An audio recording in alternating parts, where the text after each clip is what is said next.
All right, no error messages. I think this actually might have worked this time. I don't know what's up. It's like if I do it and then go, and this one I just went live immediately, it works. But if I schedule it and then try to go back in and enter it, it doesn't work. I don't know what's up. All right, let's see here. Let's wait for some people to come in here and hang out.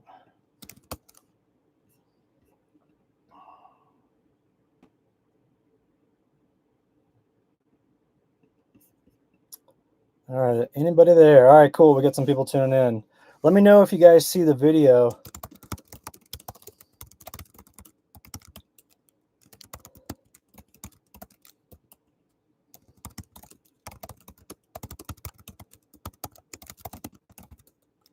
All right, cool. It's working. All right, what's up, Lee? Mobile Tech, what's going on? Camper Dude, how's it going? Isaac, how are you? Sally, good morning. All right, everybody, we're here at camp. Meadow is chilling out. She's actually looking out the window at our neighbors. We've got some neighbors across the way. My view from camp right here, we're camping along a really nice river. So check this out. And you can kind of see it down here. We turn this way. Down in that canyon over there is where the river is that we've been fly fishing and camping next to here. So pretty happy about that. We've been getting some really nice rainbows and some good brown trout. And I don't have a phone anymore. I do have a phone. It's just it's broken because I dropped in a lake too many times. So we're doing live streams on the laptop here using the web camera. So it's not as clear. Can't really zoom in or do anything like that. It's a little bit more limited. Meadow, stay. No, you're not going outside. No, you've been outside all morning. So Meadow wants to go outside and say what's up to the dogs across the way. But it's been that phone situation is such that I'm not gonna renew my cell service. I had a month-to-month cell service, and so I'm not renewing that for a while. I'm just gonna be back on the road, not having a cell phone or not having cell service. I'll probably get a phone though, so that works, so that I can control like my diesel heater, my battery, the DC to DC charger, stuff like that via the Bluetooth apps. But having phone service, I'm just not going to have it anymore. So I need to reload my other account, my iTunes account, onto the computer. And then when I do that, I can message everybody from my email address. So, all right, let's see who else we got here. We got Eileen Brooks in the house. How you doing? Wish had some of that rain. Oh, I didn't realize that Northeast Ohio is in a drought-like situation. We got pounded here the past couple of days. It's been nonstop. And last night it was raining so hard. I got up and I was like, "Man, am my truck gonna float away?" Because it was crazy. So, all right, let's see here. Alexander, Calvin, what's going on? Clearview, cool. Glad that's working well.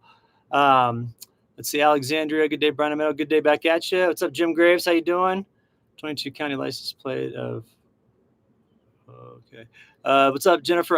From Lake Tahoe. We used to have a place at Heavenly when I was a kid, and I was in high school, and it was awesome to go out there and go snowboard and all that stuff. So, all right, cool. We got Scott in the house. We got Gabriel. What's going on?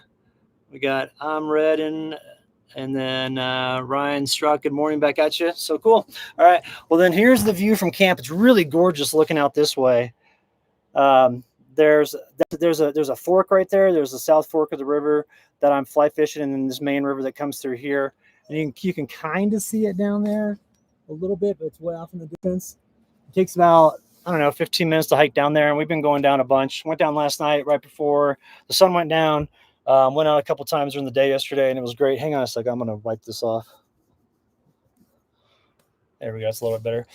And we woke up this morning. It was raining like crazy. Now you can see we've got some sun out here that's coming through, but it's supposed to rain off and on.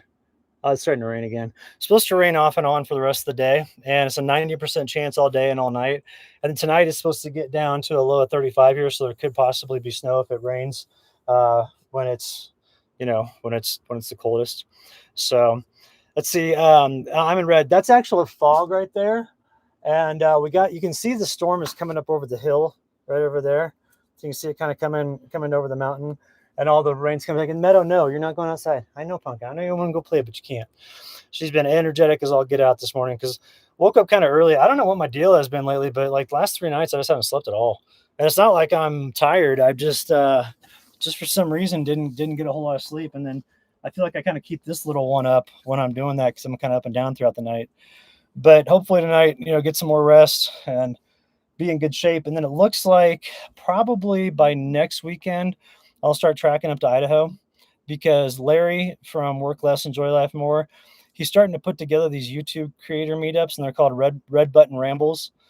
And so it's just people that do YouTube, and it's kind of, we're keeping it. Larry's keeping it small, this first one, but he wants to do a couple of those throughout the year in different parts of the country because his rig is so decked out now that he can just live in it indefinitely. I think he's got something like 3,600 watts of solar, going into his truck camper, and then he's got like the Apex 300, and I can't remember how many expansion kits he has for that battery, but he's also got, I think, also deep cycle batteries in there too. And so he's really got a rig to where he can stay out for as long as he wants. Like the other night, he said it was pretty cold where he was at, and instead of, he doesn't have a wood stove in his new camper, and he doesn't think he's going to put one in there. He's like, I don't know where I'd put it. Everything's kind of, all the spaces are spoken for. But he said so. Instead, he ran his heater on electric all night, and he only used 18% of his power. Like, that's crazy, especially for a rig that big. I mean, that camper's not small, and so the fact that he was able to keep that whole thing warm with an electric heater and just ran it completely off solar and didn't even hardly touch his battery bank is amazing. So I'm looking forward to seeing his setup when I hang out with him, because I haven't hung out with him since he got it all dialed in. He went down to Big Beard Battery, I think, in Oklahoma.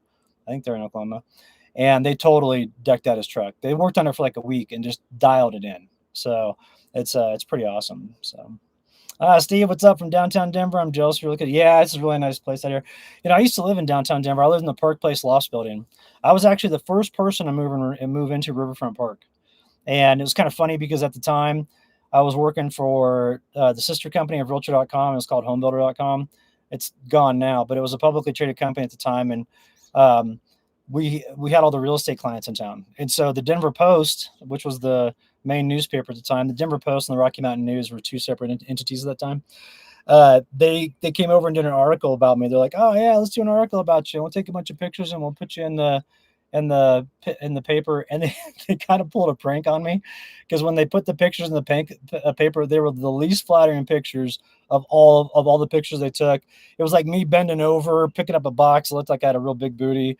Another picture of me that looked like I was just a space cadet with this weird look on my face, like moving in and stuff. And I told my friends, I'm like, what'd you do? They're like, we did that on purpose. We're just messing with you. So that was kind of funny. So, but I liked living downtown at that time in downtown Denver, because that was 19. Let's see, I moved into that place in 1999, and I left in 2003 because I got transferred to Los Angeles to clean up the West Coast out there for the company I worked for. And back then it was real safe downtown. You didn't have any problems walking around at all. Like I was on 16th Street Mall, and I'd walk up and down that mall 2:00 in the morning. You'd have no concerns whatsoever. Now it's a little different. When I went into Denver to get the roof on my Tune replaced on my camper, I noticed the homeless people everywhere. Like, it was all over the place, and especially by the Tune headquarters. They're over there like 44th and Dahlia, and right there next to the freeway. And I mean, I was shocked. And even just in a year's time from last year till now, how much more homeless people are just out wandering the streets, like walking across the street when there's traffic going and stuff, like completely drugged out look on their faces. It's not the same as it used to be, and it's sad because it was such an awesome downtown. I mean, my friends and I, we'd walk Colfax in the middle of the night. We wouldn't worry about it, because we go to the Ogden or the Bluebird or the Fillmore to go see shows. And back then, Sancho's Broken Arrow was open, which was next to the Fillmore, which is a really fun Grateful Dead bar. We went there all the time. We went like multiple times per week. We'd go see shows. Never worried about a thing. Never worried about a thing. And the worst you'd have is maybe one panhandler asking you for some cash. That's it. And now it's quite different, and that's sad because Denver was such a great town. I loved living there, and when I got transferred to Los Angeles, I was kind of bummed because I liked my place downtown and stuff. But I went to Riverfront Park the other day, and I was looking at. Hang on, I got to turn off my email. Riverfront Park is the community that East West Partners are the ones that developed Vail. They developed this whole area in downtown, and it's right next to the baseball stadium, and also the hockey stadium, and the new Broncos stadium is going to be kind of down on 6th Street, just a little ways away. But anyway, lots of stuff downtown. They're a real nice, desirable area. And the park out front was awesome. I mean, this park had, you know, really nice landscaping, cool, like structured like terraces and stuff like that that you could go and you can you could have lunch out there. I mean, my friends and I, we always play flag football and stuff like that. It was a beautiful park. I went by just recently, and like the park is completely decrepit. Well, it's not completely decrepit, but it's pretty beat up. I mean, the sidewalks are all uneven now. All the pavement's cracked. Weeds everywhere. Homeless everywhere. No one's taking care of the landscaping anymore like they used to. All the stores that were underneath me on Park Place. There was this really good restaurant called Zingo, and I used to go there because it was, on the first floor. I lived on the second floor, but also it was a great place to meet girls because there's lots of single women hanging around there because it's a pretty trendy restaurant. So I used to love that place, and now it's been replaced by like a dollar store. Like, I don't understand how Denver went into decline that much, because even like 16th Street Mall, it's all like these tchotchke stores now. It's not like the cool restaurants that it used to be, and the cool theaters and stuff like that. I mean, it used to be awesome, and it's totally not that way anymore. And it's sad because I think Denver used to be awesome. It was a great town. I really loved being there, and it's not even close to what it used to be. So I'm glad that in 2015 I decided to hit the road, and come out and venture out in this life. And it hasn't always been easy, to come out here and do this, but I sure am glad that I didn't give up, because there were times where I thought, man, especially before I started making money on YouTube and I was doing side jobs and it was getting kind of old, and I thought, man, I could easily go back to the sales world and crush out a six-figure income like I used to, just because I just work like crazy just to get my income up. But then I thought, you know what? I'm just going to be in the same exact frustrating position that I was when I left. And I realized that ageism is a big thing in sales, because I was in sales. And people just don't want an older salesperson. They want younger salespeople. And same with the companies. They want their younger salespeople so they can pay them less. And so I just decided, I was like, you know what? Hitting the road for me is the right thing. And Sierra was having a blast. She loved every time we go out and go run around. And so I'm really glad that I did that. And especially now with how crazy the world has become, because, in light of the recent events, both shootings that took place this past week, it's just crazy. And we're so siloed as a country. And it needs to change, And I'm glad to be out here, because those threats and stuff seem like a world away. I feel like I'm like watching like a snowball, or like one of those, Christmas things you shake up and it snows. I feel like I'm watching our society from outside our society, because I'm out here.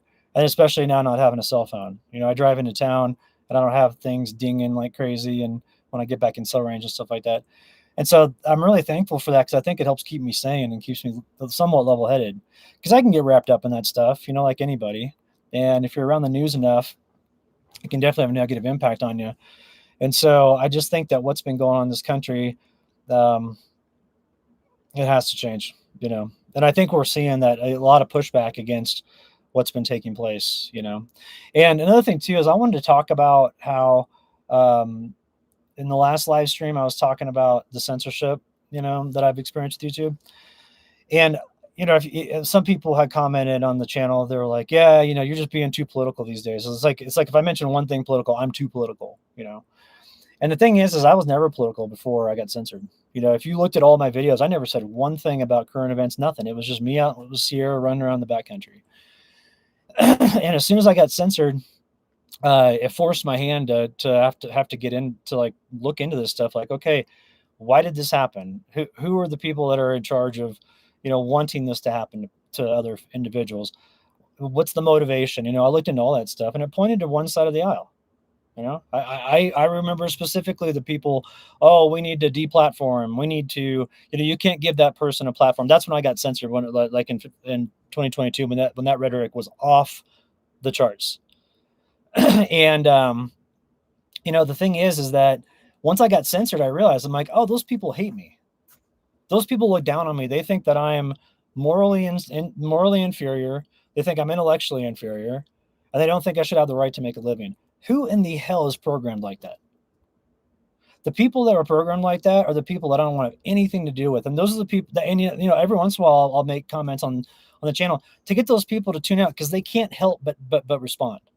When I had that deal, or when I talked about it in the last live stream, I had some people that were cool. They're like, hey, I love your channel. I think a little bit different, but it's all good. And I respect that sort of conversation. I'm willing to engage in that sort of conversation. But the people that were like, yeah, you deserve it, you right-wing fools. Well, number one, I'm a registered independent. Okay. So I can criticize both parties and, does no skin off my back. The only thing that sucks about being a registered independent is our candidates never win. But if you look at the way things have shifted so much, it's like the party's flipped. It's like it used to be that the left was carrying and all that stuff, and now all I see from them is hatred. That's all I see. There's some old school Democrats that I have as friends that are horrified at their party. And the leadership of that party, I think, is the one that screwed everything up for them. Because I know a lot of people are like, hey, that's not what we want to focus on. And I don't, I don't know where the Democratic leadership came up with this stuff. But I was being told when I didn't get the certain shot, by the president at that time, that I was a domestic terrorist. Give me a break. I mean, let's come on. It's a joke. I camp. All I want to do is camp and hang out in the backcountry and go fishing and all that stuff. And to deal with that when Sierra had cancer was a kick in the pants. Because here I am trying to be, actually, let's leave this light open. Here I am trying to be in a good mood for Sierra, not trying to show stress, because stress, our animals can sense when we're stressed out. And I didn't want to make her feel any worse because she had cancer real bad. To have my income go from where I was making a comfortable 6-figure income to living below the poverty line overnight is a joke. And that's why I'll always speak out against it going forward. I don't want anybody else to experience that. Whether they agree with me or not, I don't want anybody else to go through it, because it absolutely sucks. You sit there and then you try to get answers out of YouTube. The first time I ever contacted them, they told me no one likes your videos anymore. I'm like, bullshit. I was getting anywhere from 300 to 1,200 subs a day. Okay. I was well in the mid 100 ranges. Every once in a while, I get over $1,000 a day in commission. My commission yesterday was $11. Think about that. Wrap your head around that during a time when number one, I was sick. I weighed 119 pounds because of the parasite that I was dealing with, and it was a misdiagnosis, so it was really bad. I didn't have any money because I got censored, and Sierra's dying of cancer. So what do you think my opinion is of those people that return that stuff on? I have zero use for those folks.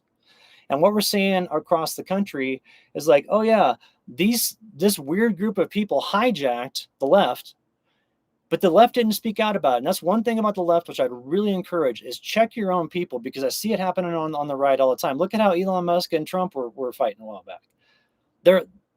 I see the right as willing to debate, whereas I see the left, all they want to do is silence you.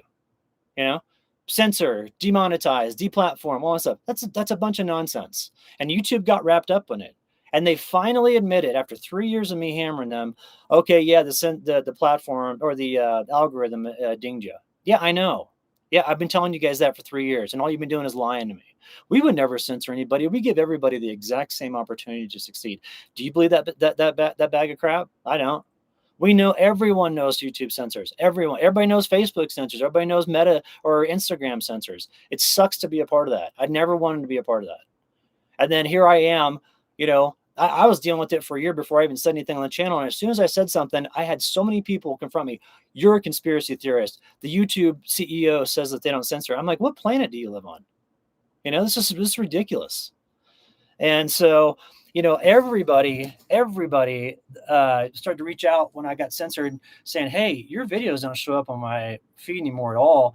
I'm not even getting notifications. And I have a dummy channel that has a different email address and a different login and everything else. It's not attached to my main channel, so they can't tell it's me. And I would go look for my videos, and they weren't there. So, I've estimated that in the last 3 years, had my income just stayed the same, had not gone up, it was skyrocketing. Had it stayed the same, I've lost $240,000 in commission in 3 years. At a time when everything's ungodly expensive. And then to be told from a certain select group of people that I'm a conspiracy theorist because I got censored, I'm glad to see the other shoe drop, because it's about time. It's been a long time coming, and I don't care if anybody wants to tune out because they're a woke lefty and they think that everybody should be censored and all that stuff. Do me a favor and don't tune into my channel, because the only comments I get that are hateful and all that stuff is from that crowd. I get the nicest comments from everybody else, but from that screwed up crowd that thinks they're morally superior than everybody else, and also mentally and intellectually superior when they're actually idiots. Those are the people I don't want tuning in, because they're the ones that are always making shitty comments, and they make these backhanded compliments. Oh, even though you're da da da da da da, I still like your videos. I'm like, why don't you just tune out? I don't need to read your crap. And if you're one person, I don't mind losing 1,000 subs if those people tune out. I don't mind at all, because I've been through so much. I'm like, it pains me to even try to have to communicate with those folks, because they're so detached. And what you see now is, especially after Charlie Kirk got assassinated, I don't think the left's going to ever win an election in my lifetime again if they keep this stuff up, because they're sitting there and they're still going down the same rabbit hole that they did for the last election. No one cares about that stuff, and it's like they don't even look at things they can't even. A lot of times, for a while there, they couldn't even define a woman. Come on, it's a joke. So it's just it's one of those things. And then that whole so anyway, so when I got censored, I battled it for a year behind the scenes before I said anything. And then I kind of ran out of money, because I was trying to get my place all dialed in Arizona, so I get ready to build. But of course, you can't do that on poverty income. But I was trying to at least get the base stuff put in, And once I got that put in and everything, I was like, okay, at least I got that taken care of. And I'm so thankful that when I was going viral, I paid cash for all my land out there, for the 14 acres I have off grid, because I don't have any payments on anything. And I'm one of the types to where if they kept on putting the screws in me, I'd go live in a cave just to piss them off, just to say, screw you, I'm not going to bend a knee, because I'll never bend any of that stuff. I'm one of the most hard-headed people you'll ever meet, which is why I lived in my truck for 7.5 years in that tiny little space and didn't give up. Because my thought process is if I outlast everybody on YouTube, I'll win, and it worked. But I mean, I kind of paid the price. My body was so beat up by the time I got off the road from living in such a small space. But I am one of the most strong-headed people you'll ever meet. And if you tell me I can't do something, I'll go to my grave proving you're wrong. And that's the way I feel about YouTube. You should see the way I talk to them now. I'm like, you guys are a joke. You lie constantly. I trust you as far as I can throw a school bus. What lies do you want to tell me today? That's what I tell them when I get on creator support. And they're just like, whoa. And I'm like, y'all done it for 3 years. You've gaslit everybody that you've censored by saying they told me they didn't censor Rogan. They told me they didn't censor Trump. We didn't censor him. Yeah, you did. You deleted his account. What world do you live in? And do you think that honestly your lies, if you say it enough, it's going to be true? It's pathetic. I know, Pumpkin. You want to go outside and go play, don't you? We'll go out here in a little bit. The weather, surprisingly, it hasn't really rained much since it stopped. I know, Pumpkin. We're going to stay here. So what she's doing is she's seeing all the people that are over there. They've got 2 dogs, and she wants to go play with them. But, so anyway, I just, I don't know. I wanted to talk about Sam the Caveman pulled off. I have to check that out. I didn't know about that channel. I'll have to go look at it. So, just Cindy, love when you get on the bandwagon. It gets me riled up to get chores done. But anyway, what it is, and on top of it too, like during that time, you couldn't really say much about being censored because YouTube would just put the screws to you more. But now it's a different day. And I told him that too. I go, isn't it ironic that now that there's a different administration in there, you guys are rolling back all your community guidelines? Do you not have a backbone to where you can stand up against the people that demand that you censor folks like the Biden administration did? That's exactly what happened. Then I have people telling me, oh, that's not what happened. I'm like, so who do you think knows more about it? The guy who's made $500,000 on YouTube on his channel, or the people that just casually tune in every once in a while? You think I haven't researched this like crazy? I tried forever. I mean, I have got probably 50 conversations with YouTube creator support documented because I videotaped everything. And every single one of them, we would never censor anyone. We give everybody the exact same opportunity to succeed. And I'm Santa Claus. It's a joke. So, those people that think that they're morally superior and all that stuff, just because they're left-leaning, y'all got a rude awakening coming. Because if you thought that by, trying to kill Trump during the election and now killing Charlie Kirk, if you thought that was going to silence us, all you did was wake up the fact, like, I'll be vocal about it from here on out. I don't care anymore. And I'm vocal about it on Facebook on my account. I'm calling them out. I'm like, hey, everybody, just to let you know, day 3, still no burning of the cities, no looting or any of that crap, because we're actually adults and we can handle grief in an appropriate manner like adults. Stuff like that. I'm just so tired of the left. It's insane.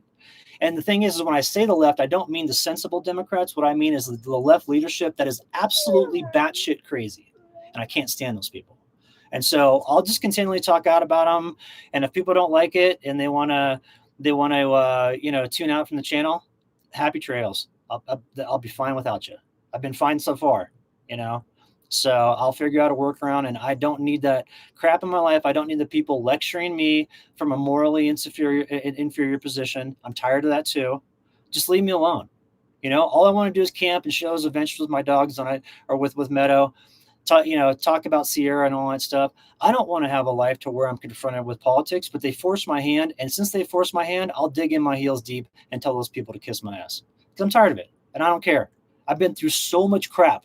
To think that I made $120,000 in 2021 and the next year it was followed up by $17,000 after I got censored.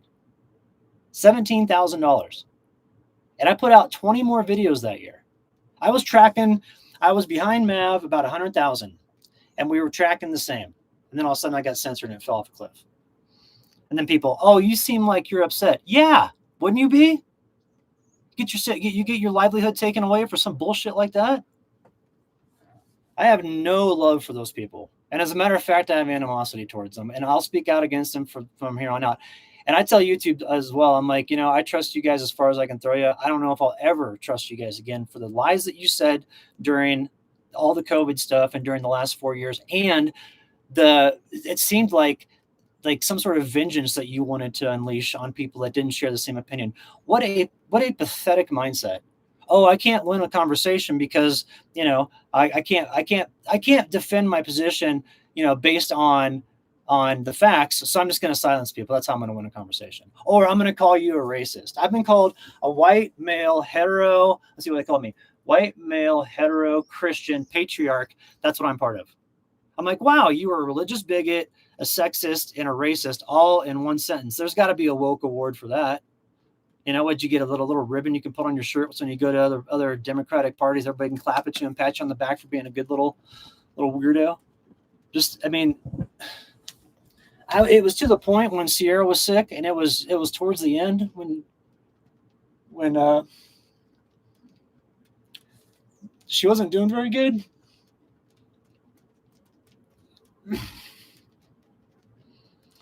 And I decided I couldn't afford her medicine, and so I stopped eating for about a week so I could pay for her stuff. And during that time, I just sat there and just seethed. I was so mad. I was like, who the fuck do you people think you are? I'm a good person, but you piss me off, and I tell you what, you'll have an enemy for life. And I'm not a vengeful person, but my revenge knows no boundaries, and I have to keep that in check. Because if I would have come across a YouTube person at a time, I probably would have assaulted them. I was so angry. And it's just bullshit to treat people like that. So it's I'm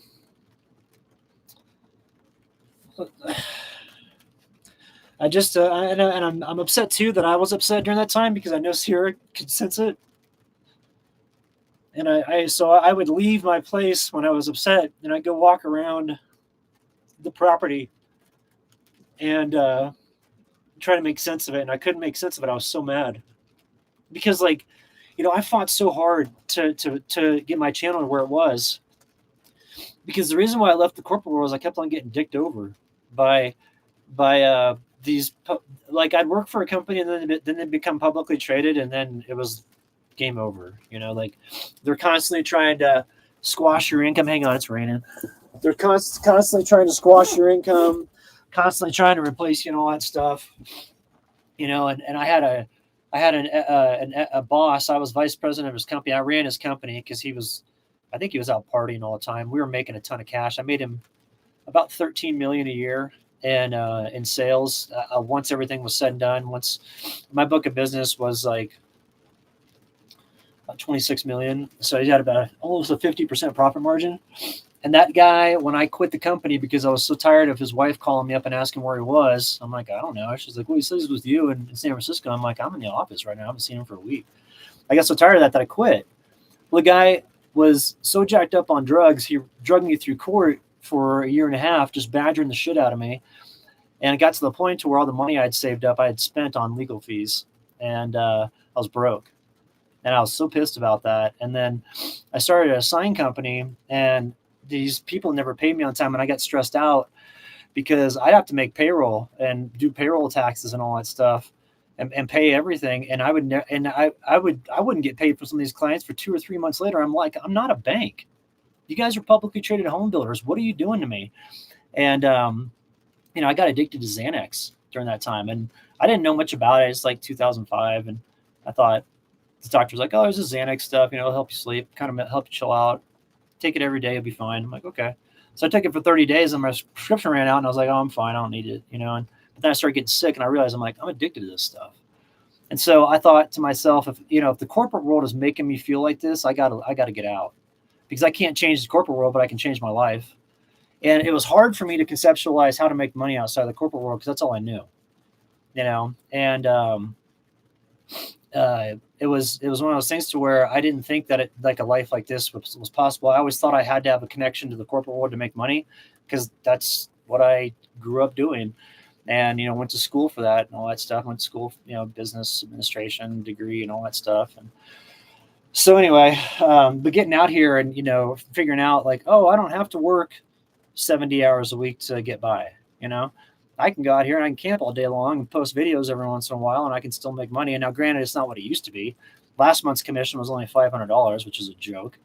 But at least I got YouTube to admit that, well, it looks like the algorithm did something to your account. But it's not designed to punish you. It's only designed to reward you. My ass. That's a lie. YouTube's full of it. And I can't stand those people. And I tell them that too. I'm like, whatever you tell me, I pretty much just believe the opposite. Unless you actually admit to the fact that you censor me, which they did. So it's it's just been hard, because like with Sierra's cancer during that time, that was really difficult. I had a bunch of other stuff which I haven't ever talked about going on behind the scenes, with just some personal things, and it just made that situation really hard. And then to be censored on top of it, and then to be told, oh yeah, you're a conspiracy theorist and all that stuff. I'm like, this world's gone crazy. And I'm so glad to see it flip on its head, because it's about time those people got their comeuppance.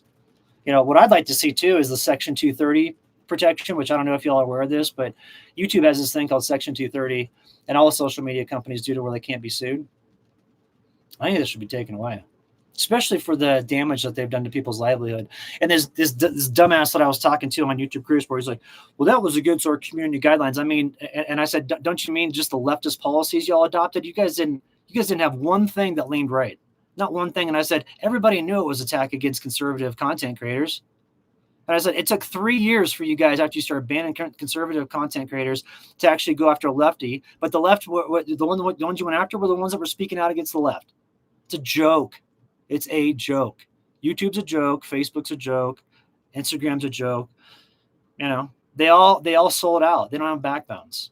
And I don't have any respect for that, because I think like you could at least push back and go, hey, that's not going to happen to our platform. And we don't care how much you threaten us. This is our business, and you're the government, and you need to stay out of it. And they could have done that, and they've got more money than Google does. So they could have easily gone to court and drug that out forever, and the U.S. government would have gave up, because they'd be like, whatever, it's just this is going to run on forever. But they didn't. And so, hey, Mikey Myers, that's fine. No, dude, you're out of your mind. All right, here's another lefty that needs to go away. Goodbye, Mikey Myers. Heidi's from channel. So, the thing is that some of these people, like that Mikey Myers that was just commenting, they live in like a fantasy world. What it is a lot of these people, unfortunately, they have mental illness too, because they can't see the reality of what things are.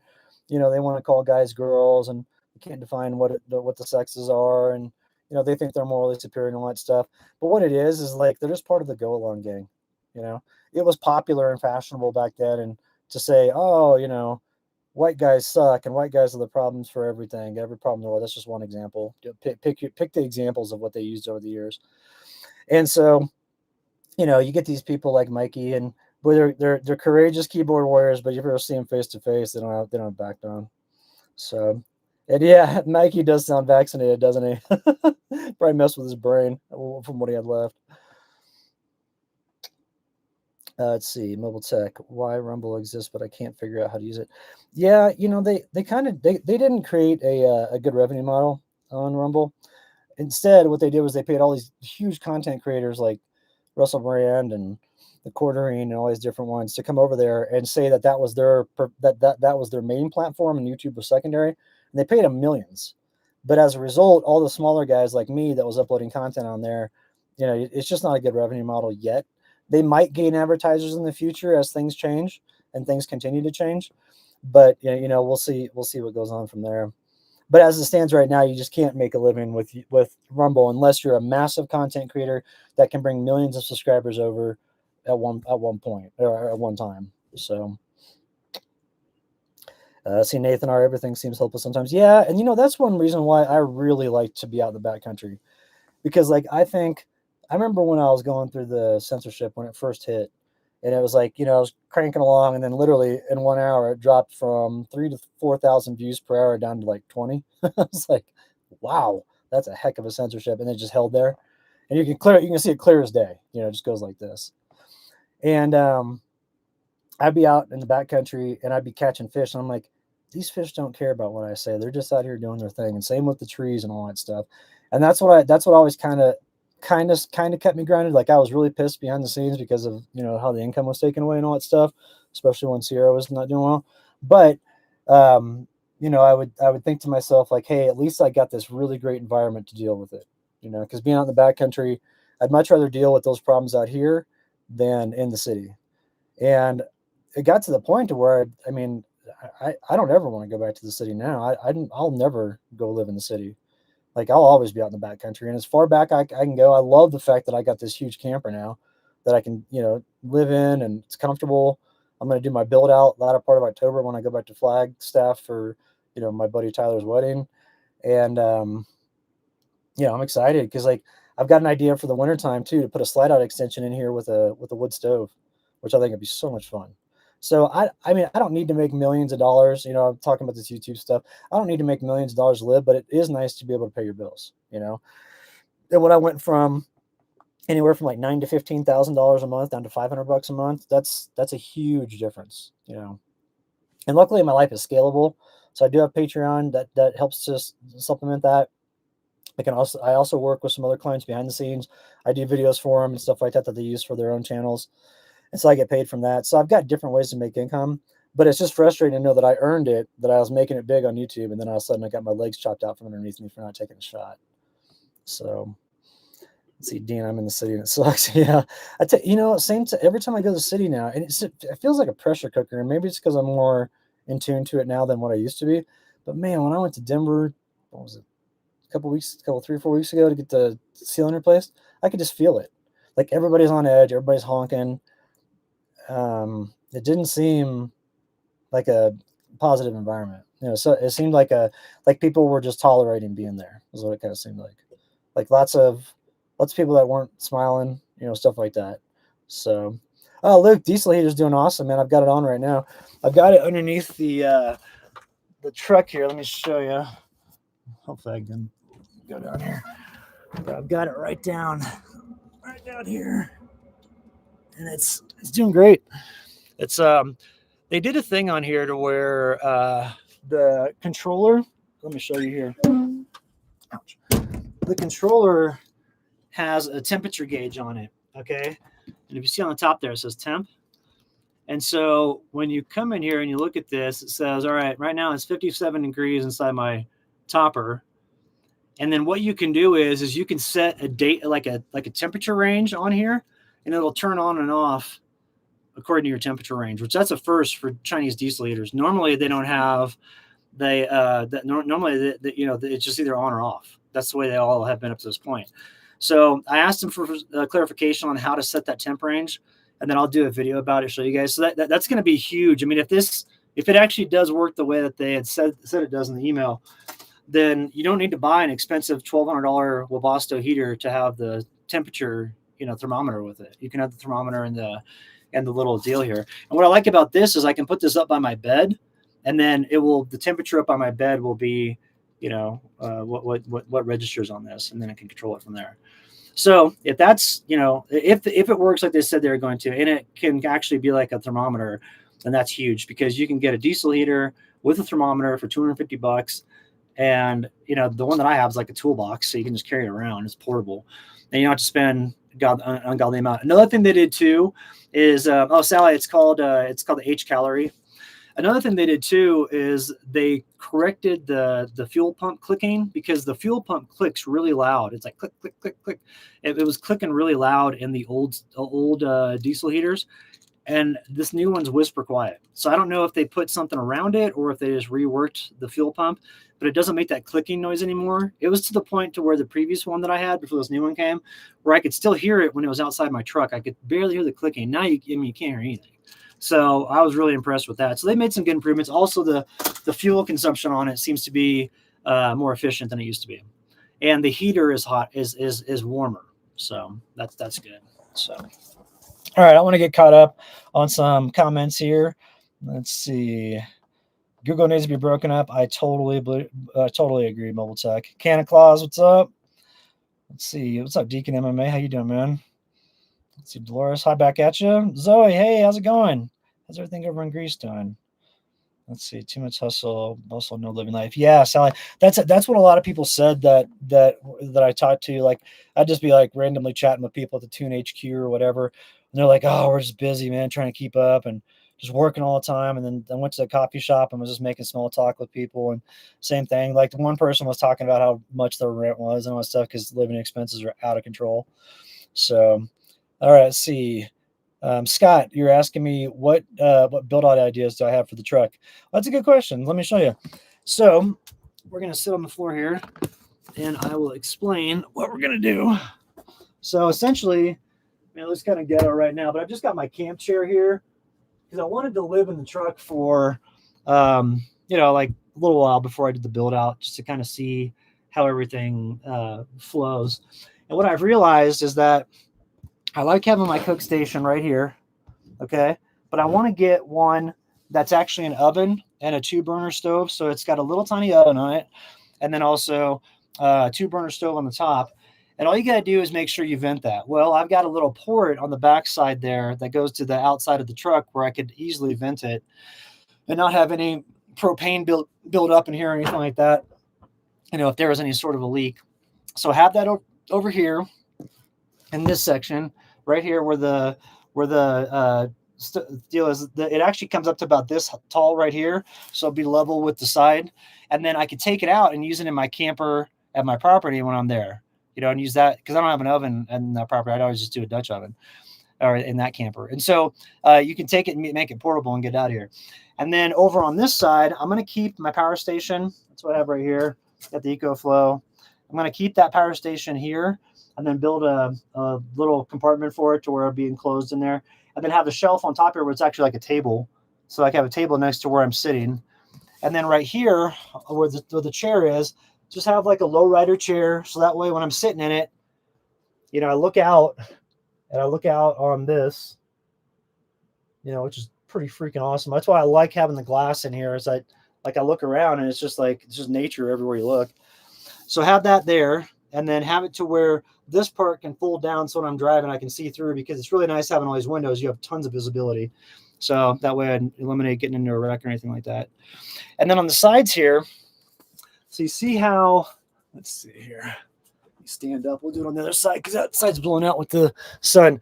You see how the side here has this T-track? T-track that you can easily link into.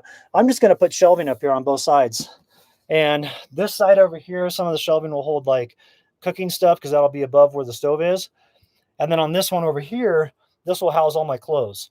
So it's just going to be like a little bit of a shelving unit that comes out to here.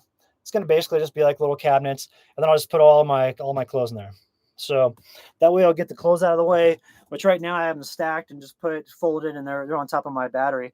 But just get it to where, when I get to camp, everything's already put up and in its spot, so that I don't have to unload things when I want to set up camp. Because right now I've got a few things that I unload when I get in here. Like, for example, the boat that I have, the Packfish 7, the Sea Eagle, that thing will fit underneath the seat when it's all broken down. But right now, this chair with the legs in it, I can't put it underneath there, so it doesn't fit. So I have to take that out. A few other things too, like remote control truck, different stuff. But I'll have a spot for all those things once I do the build. So that way, when I pull up to camp, I just pop the top and I'm ready. The only thing I'd have to do is take the pillows down from the bed because the top won't collapse all the way with the pillows on it. So just take the pillows off, but I can leave the bedding on there. So I don't even have to, mess with the bed, which is so nice because a lot of these smaller campers, you have to make a platform. You have to have a platform that pulls out. You have to make your bed every single time you set up your camp. When I pop this up, the bed's already made. And all I got to do is throw the pillows on there. So that's pretty nice. And yeah, Luke, this is the new roof. And so it's a little bit more durable. It's definitely got a really nice blackout UV shade to it. So I sleep in. I mean, the other morning I was like sitting there. I'm like, gosh, what time is it? I hear some people outside. It was 9:45. So woke up pretty late that day. But it's nice also too. It's the new canvas they put on there, which I didn't ask for. They just put that on there when I went in to get it fixed.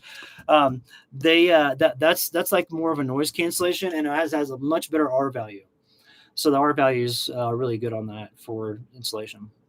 But I'm still going to get the insulation package that goes all the way around because that's going to help and kind of go from there. But anyway, all right, Deacon MMA, have a good one, man. But anyways, that's kind of what my thought process is with the build. And then up top, it's just the beds. I'm just going to leave that. And then on the side here where I've got the diesel heater coming in right here, so you can see the little heat duct coming in.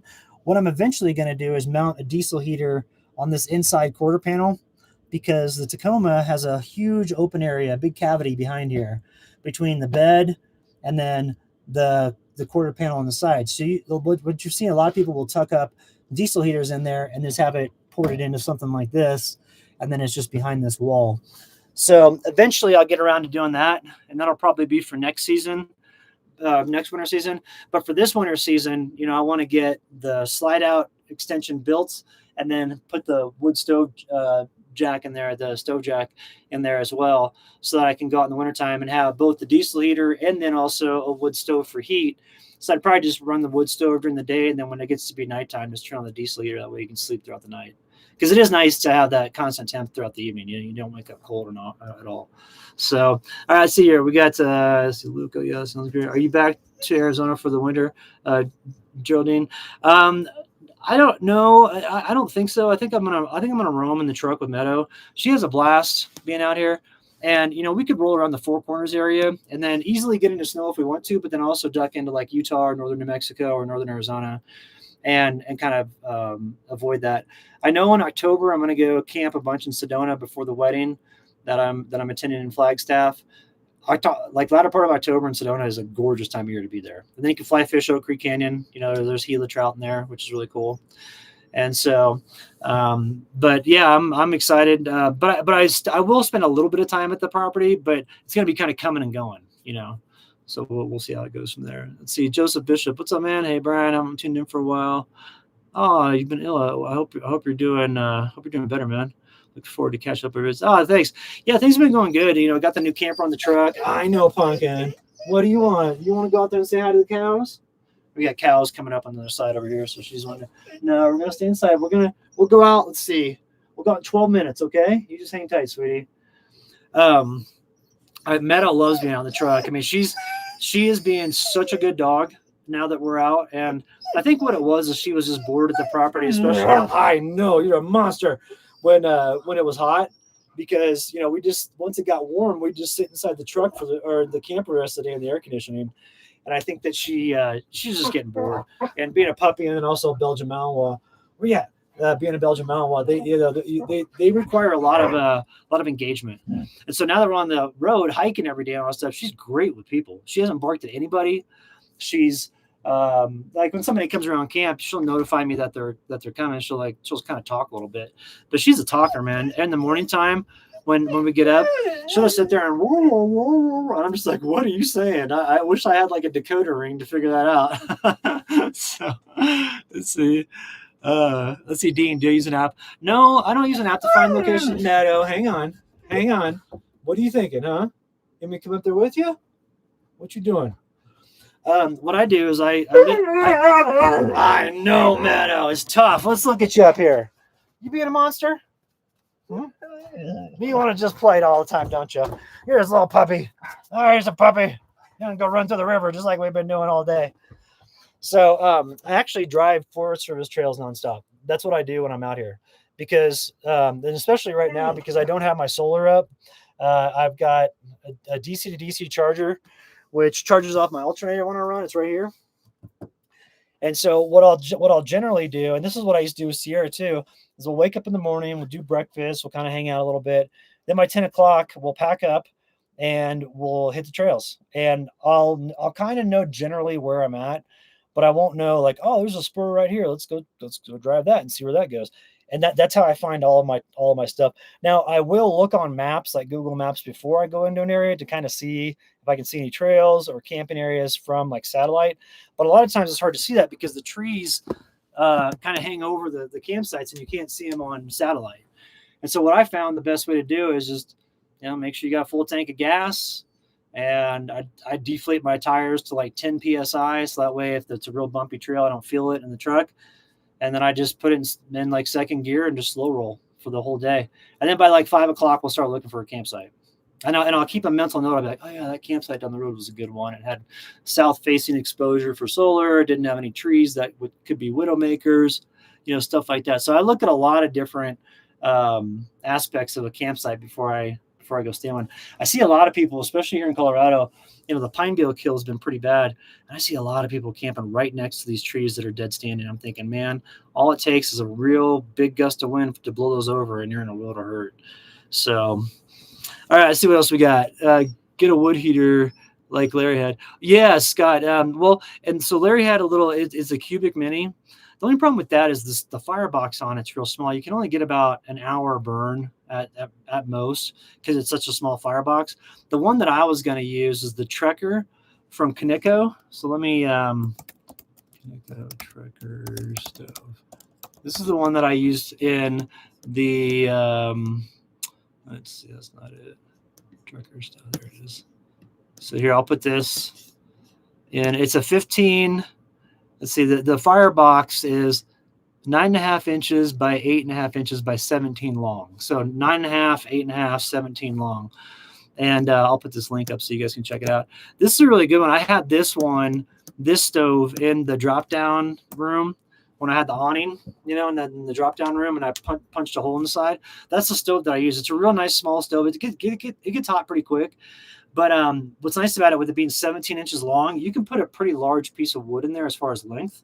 And then you can get what's called that second burn, because, like say you're looking at the stove crosswise, okay? And here's the front of the stove, okay, where the air comes in and where you load it. And then the back is where the stovepipe comes out. All right, so if you have a long piece of wood in there, the front part's going to burn, but the back part, I know, it's horrible out here. The back part will still be, solid biomass. And so all you do is when that front part gets down to coals, you take that back part and pull it up to the front, and they call it a second burn, and then you can usually get like 3 or 4 hour burns out of that. You can't do that with the Cubic Mini because it's such a small firebox. It's just basically a cube. And it's nice though to have, for heat, but there's better ones out there if you want to have longer burns, for camping. So, all right, let's see, Jody, I'm going camping. Oh, Dolores, nice. I love it out there. I like fly fishing the Dolores River, especially south of Rico a little bit. There's some areas that have huge rainbows out there. That's a cool place. I really like that area of Colorado. And I used to go over to Rico when Sierra and I were rolling around back in like 2017, 2018. There was no one over there. It was awesome.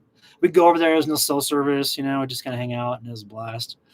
So, all right. I see Robert Hand, my friend. Those people can take a flying leap. I spent my time in the mountains before my injuries for weeks before. Oh, for bow season. Nice. Yeah, that's one thing I'd like to get into is hunting one of these days. Eventually, get into bow hunting, but I don't know if I'm missing my window though, because I just turned 50, so I know it's pretty labor intensive to do that stuff.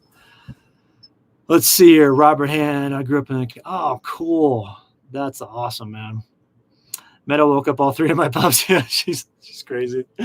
She just she just wants to go out and run around. Now, usually by now we're on the river and we're chilling. It's looking like, I don't know, maybe the storm isn't going to hit today. Look, I want to show you guys my view right here. So it doesn't look like the clouds are really doing much of anything. And then these clouds over here have just hung there at that mountain. Oh, I was gonna tell you guys, I got drone footage of the coolest thing. Meadow, okay, Meadow, I'll tell this story and then we're out, okay? She's getting antsy. I wanted to let you guys know that there's this cave that is around the corner from where we're at here.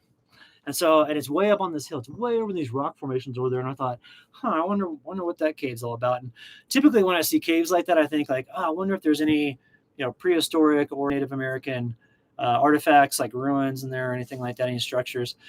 And so what I did was I flew my drone over there. And the crazy thing about it is there's a river coming out of that cave. This is the coolest thing I've ever seen, and has this amazing waterfall that comes out. I mean, it's gorgeous, and it's all green inside this cave and stuff. It's amazing, and I don't think we could hike up to it because it's too far up the cliff wall over there. But I've got the drone footage of it, so I'll include that on a video coming up. I do have a bunch of footage to edit because I've been filming a bunch, and so I'm excited to get that all squared away. But I'm bummed because the little card reader that I've got here, I just picked this thing up. It worked for two times when I did the card reading, and now it doesn't work anymore. So I'm gonna have to go to town probably tomorrow, I would think, maybe today, but probably tomorrow, and then pick up another one of these so I can transfer files. So that's kind of a bummer because I can't get my drone files at the moment with the little SD card. But I'll include that stuff in a future video. So, all right, let's see here. Let's see, Dean Meadow. Okay, Michael Shea. I'm gonna be getting the winter. Yeah, winter wells are awesome.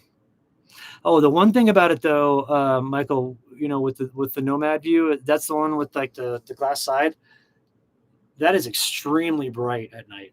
Like I had one, and I wouldn't recommend hot tent camping with that much of the fire exposed, because the front on it is plenty to give you light. If the side of it is open and has the glass on it, I guarantee you're going to be up a lot throughout the night. It did for me. And I, because I bought a stove that had a huge glass front. I thought, this is going to be great. And I hated it. I was like, man, I can't wait. So what I would do is I wouldn't even clean the glass. I'd wait for it to get all gunked up with the creosote, and then it would black it out to where I could get sleep, because there is no light at all unless it's a moon, a night where the moon's out in full. There's no light at all, and even just the tiniest light, like the light from my battery here, those little tiny white lights just seem like headlights in that, because there's so little light. So just something to think about. Maybe hold off on the one that has the window on the side, and get a metal wall on the side, for two reasons. One, for the light, but two, also the heat conduction. The metal is going to hold the heat a little bit longer than, because it's usually like 2-gauge steel. It's going to hold that a lot better than glass will. So just something to think about. But they are nice for ambiance when you're awake. It's just when you try to go to sleep, man, it's just like that flickering of light and stuff like that. It keeps you awake. So just something to think about. Let's see here. I'm old tip. My father was a game warden and he busted more bow. Yeah, there's a lot of poachers out there. Even in the town of Buena Vista, where I used to where I first started nomading, I was floored at how many people in that town have been busted for poaching. So, Sacred Stone cards, yes, I use Starlink, and it works great. I love it. So let's see. Michael, I see, that makes sense. Oh yeah, you bet, Michael. That was one thing that surprised me about that. I wasn't expecting that when I got the stove with the huge window in it. I thought, man, this is going to be awesome. It's going to be great for videos and all that stuff, and people are going to love it. And after the first time, I'm like, man, that thing is so bright. It was crazy. So, have the streams up there been negatively affected by bird of prey? Luke, no. Streams up here are solid. Everything's doing good. So, we're just gonna. So, okay, cool. We're all caught up on stuff. Oh, let's see here. James said he was watching Meadow. James, are y'all up at the cabin? So, yeah, mobile tech. That's true. The wardens are pretty good about catching people nowadays. It seems to be like a lot of those people are getting busted, which is good. Because just don't poach. Just go buy your tags. You'll be good. Another thing too, like fishing license. Like I always tell people. Some people, I don't ever buy a fishing license. I'm like, well, that's a jerk move. Number one, the fishing and the angling permits, and and the hunting permits, that pays for 90% of all wildlife conservation for the whole country. I mean, when was the last time you had to get a permit for hiking?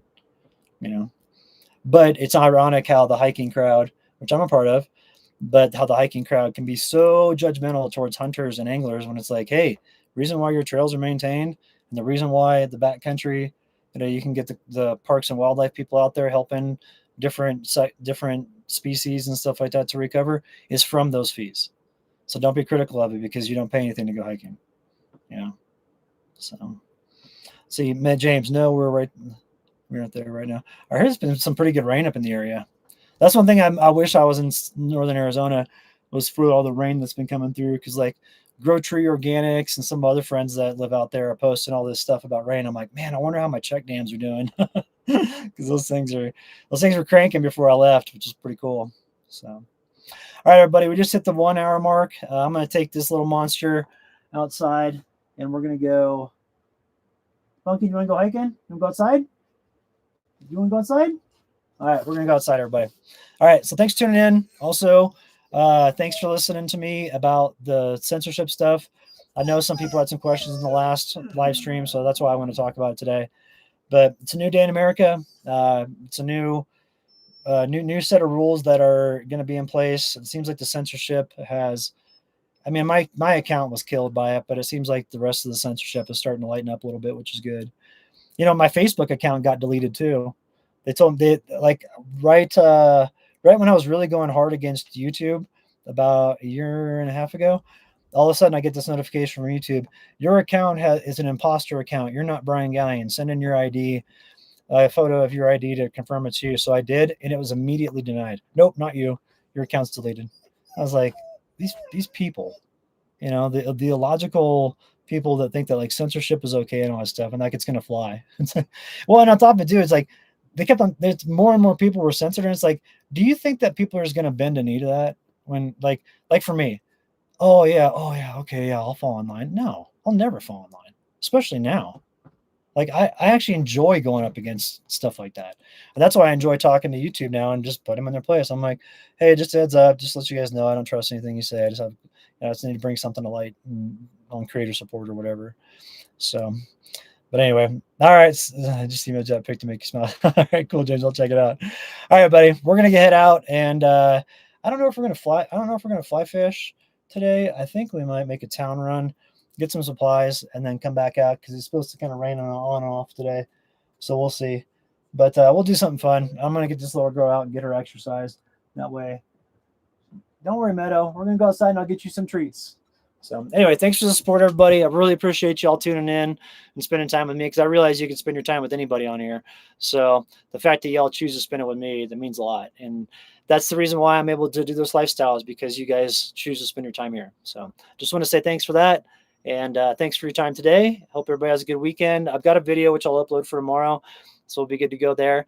And we'll do another live stream in the next couple of days. All right. So take care. Have a good day, and we'll see you in the next one. All right, Meadow, your rain goes.